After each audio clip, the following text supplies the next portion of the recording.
Aujourd'hui, je vais vous parler de l'anévrisme aortique avec le calcul de contraintes. Et oui, on est en mécanique des fluides. Ça fait suite à ma dernière vidéo où je parlais de la loi de l'hydrostatique. Je t'encourage à aller la voir. Si ce n'est pas encore fait, je te la mets juste là. Voilà, c'est bon. Une fois que tu as regardé cette vidéo, tu reviens ici. Et puis, clairement, on va calculer la contrainte. Qu'est-ce que c'est que ça? Et ben, on va voir ça ensemble. Donc, tension artérielle, anévrisme aortique, loi de Laplace. Et on va essayer de comprendre tout ça. Alors concrètement, il faut bien comprendre qu'on va partir déjà de la loi de Laplace. La loi de Laplace, qu'est-ce que c'est que ce truc? Alors concrètement, il faut savoir, Laplace a fait plein de choses, hein. Vous le voyez certainement en thermodynamique, vous le voyez en mécanique des fluides. Bon, en gros, il a beaucoup travaillé sur la notion de pression. Il a notamment développé une formule assez sympathique pour la mécanique des fluides, T égale P fois R fois L. Alors, qu'est-ce que c'est que ça? C'est la relation de Laplace. Hein. Donc ça va être la tension, hein, tout simple, hein, c'est la tension artérielle si vous préférez, hein, pour faire ça. On a donc une pression. D'accord? Ici, on va donc avoir en fait le rayon, hein, ce qu'on appellera le rayon de courbure. Voilà. Et puis ici, on va donc avoir la longueur. Alors, c'est vrai que le plus simple, c'est que je fasse un petit schéma pour qu'on puisse bien comprendre d'où ça sort, tout ça. Alors, petit schéma de la relation de Laplace. Alors, on va essayer de... En fait, je vais essayer de dessiner une partie d'un vaisseau, tout simplement. Et vous allez essayer de comprendre le concept. Hop. Et puis, on va faire un truc comme ça, par là. Voilà. C'est pas mal, ça. Voilà. J'essaye de faire un beau dessin en 3D. Hein. C'est pas si simple. Voilà, parfait. Donc, ce que je vais avoir besoin, c'est de mettre quelques éléments. Donc, je vais commencer comme ça, voilà, pour que vous puissiez bien comprendre plein de choses. Donc là, on va avoir un truc en bleu. Je vous explique juste après, paniquez pas. Voilà, un truc en rouge. Et puis, je vais mettre maintenant mes infos. Alors, bien sûr, là, on est dans une partie d'un vaisseau. Donc, il faut bien comprendre que ce vaisseau est soumis à une certaine pression. D'accord, hein, le liquide qui est dedans, le fluide, le sang, hein, le plasma, tout ce que vous voulez, ça exerce une pression sur les parois. Du coup, ça permet de créer une petite dilatation qu'on notera T. D'accord, c'est une sorte de petite dilatation, c'est une sorte d'épaisseur. Ensuite, on va avoir S, qui va être la surface. Voilà, ici, ok, sur la longueur. On va donc pouvoir noter L. L, c'est donc toute la longueur de notre vaisseau. On va pouvoir noter R ici, qui est donc le rayon de courbure. Et puis on peut donner un angle si on en a besoin. Bon là, personnellement, on n'en aura pas besoin. Il faut bien comprendre où est-ce qu'on est et comment ça marche. Ok? Et puis la force de Laplace, du coup, on peut la noter comme ça. D'accord? C'est une force qui est exercée sur différentes surface, ok, au niveau du vaisseau. C'est pas facile à exprimer, à essayer de comprendre, mais vous avez un schéma assez simple, c'est-à-dire qu'on a besoin d'un morceau de vaisseau, d'une surface, on a besoin d'une pression, d'un rayon de courbure et d'une longueur. On a donc la relation de Laplace, d'accord? Je vous la remets juste ici parce qu'on va en avoir besoin. Donc on a la relation de Laplace, T égale P fois R fois L, d'accord? P fois R fois L. Et puis ça, je vais avoir besoin pour calculer la contrainte. Alors qu'est-ce que c'est que ça? La contrainte, je vais un petit peu dézoomer, c'est plus facile. Donc la contrainte, ça se note sigma, d'accord? Et c'est donc une tension sur donc une surface. Ok? Contrainte, tension sur une surface. Maintenant, si je reprends la formule, ça donne P fois R fois L sur une surface, c'est quoi? C'est donc L fois petit t, d'accord? On a le petit t là, et on a une longueur, ça nous donne une surface, d'accord? C'est pour ça que j'ai fait un petit truc en bleu et un petit truc en rouge, qu'on puisse bien comprendre le concept, d'accord? Le petit truc en bleu, c'est donc l'épaisseur qu'on a là, et le S, c'est donc la surface. Mais on remarque que dans l'expression, finalement, le L apparaît deux fois, donc on peut le supprimer. Donc finalement, un gros avantage du système, c'est que la contrainte égale donc P fois R sur T. Et voilà. La contrainte, c'est ça. Alors, ce sera beaucoup plus simple, effectivement, avec un exemple. Donc, on va essayer de comprendre le concept. La contrainte, c'est une sorte de force, d'accord, par rapport à une surface. Donc, en fait, ça va être exprimé en newton par mètre au carré. Newton mètre carré. Ok, très bien, on a une pression, on a un rayon de courbure et une certaine épaisseur.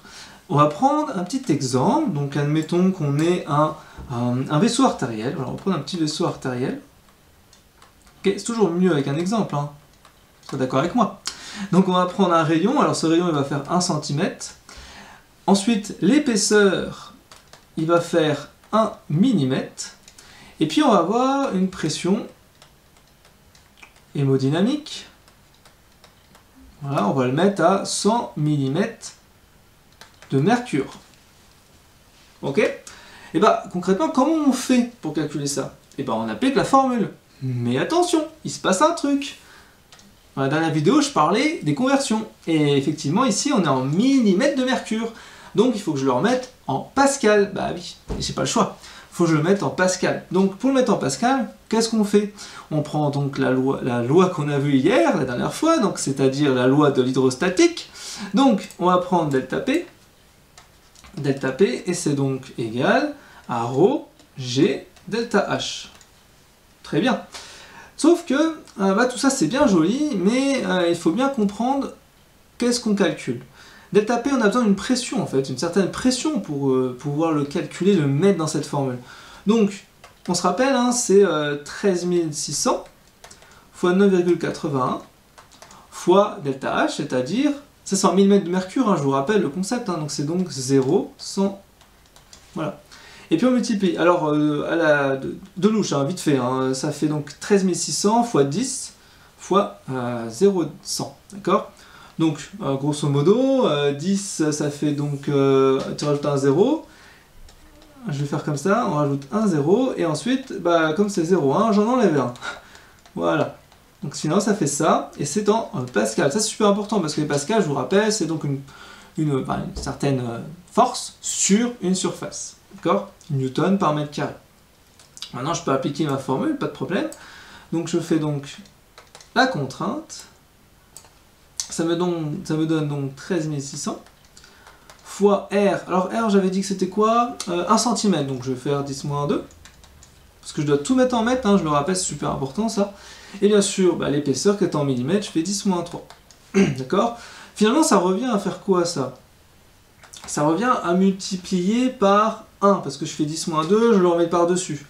Donc ça me fait du 1, 2 et 3. Voilà. Si je ne me suis pas trompé dans mes petits calculs, j'ai donc écrit que ma contrainte, c'est donc 1,36 10 puissance 1, 2, 3, 4, 5. 5.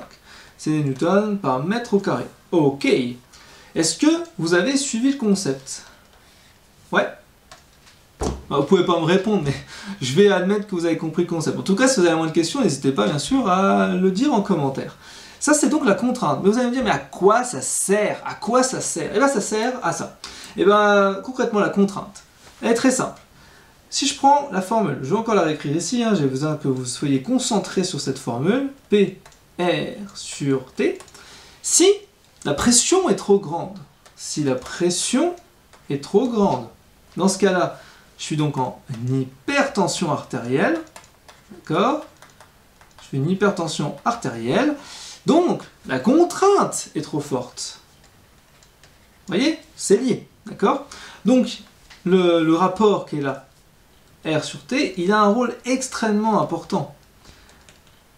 Ok? Et ça va avoir un rôle important, notamment dans les anévrismes. Alors du coup, je vais vous en parler. Alors, je vais vous parler un peu rapidement de qu'est-ce qu'un anévrisme artériel, que vous puissiez bien comprendre le concept. Un anévrisme artériel. D'accord? Donc un anévrisme artériel, il faut savoir que ça peut être de plusieurs manières, ça peut se faire de plusieurs manières, hein. Donc ça peut être une malformation qui peut être vasculaire, ça peut être acquise ou congénitale, il faut le savoir, d'accord? En fait, ça va être une dilatation d'une artère. Admettons, vous avez l'aorte, ok? C'est le plus gros vaisseau, hein, je vous rappelle, de votre corps humain. Et puis, cette aorte, par des effets de pression, il peut très bien, hop, grossir comme ça. D'accord? Hop. Donc là, on a des pressions qui se sont exercées sur les parois. Ça forme donc un anévrisme. Alors le plus courant, c'est l'anévrisme aortique, d'accord? Abdominal, d'accord? Abdominal. Pourquoi? Parce que c'est là où il y a le plus de pression. Donc on peut avoir une aorte qui peut faire un anévrisme au niveau thoracique, au niveau abdominal, mais ça peut être bien sûr dans toutes les artères possibles. On parle souvent d'AVC, anévrisme vasculaire cérébral, d'accord? Ça peut être dans les coronaires, les carotides, vous pouvez avoir des anévrismes un peu partout. Ce qu'il faut savoir, c'est que c'est quand même relativement dangereux. Donc je vais essayer de vous expliquer la notion de contrainte, quel est l'intérêt réel de connaître ça. Concrètement, si le rayon de courbure est beaucoup trop grand, l'anévrisme ça écarte tout ça, dans ce cas-là, le T diminue et ça forme une contrainte qui devient très grande. Quel est le risque? Quel est le risque d'une contrainte beaucoup plus importante? C'est une rupture. Si ici il y a une rupture, qu'est-ce qui se passe? Il y a une hémorragie. Et qu'est-ce qui se passe en cas d'hémorragie? Décès du patient, oui, une aorte abdominale, vous avez très peu de chances de survivre. Donc il faut bien comprendre ça. Et donc il y a des facteurs de risque, il y a des risques qu'on peut calculer, des indices qui sont possibles, et c'est vraiment l'intérêt du calcul de la contrainte. Okay. L'autre risque possible, bien entendu, ce serait tout ce qui est lié aux thromboses et aux embolies. D'accord? Donc ça peut être d'autres risques possibles. Ça peut être la thrombose, et ça peut être une embolie. D'accord? Je vous rappelle, une thrombose, c'est lorsque vous avez un caillot de sang qui va venir boucher une artère.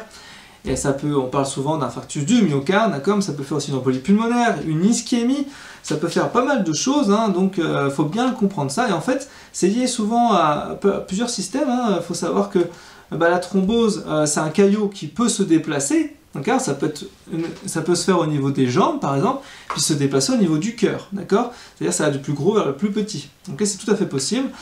Et sinon, ça peut créer des flux aussi turbulents. Il faut bien savoir ça.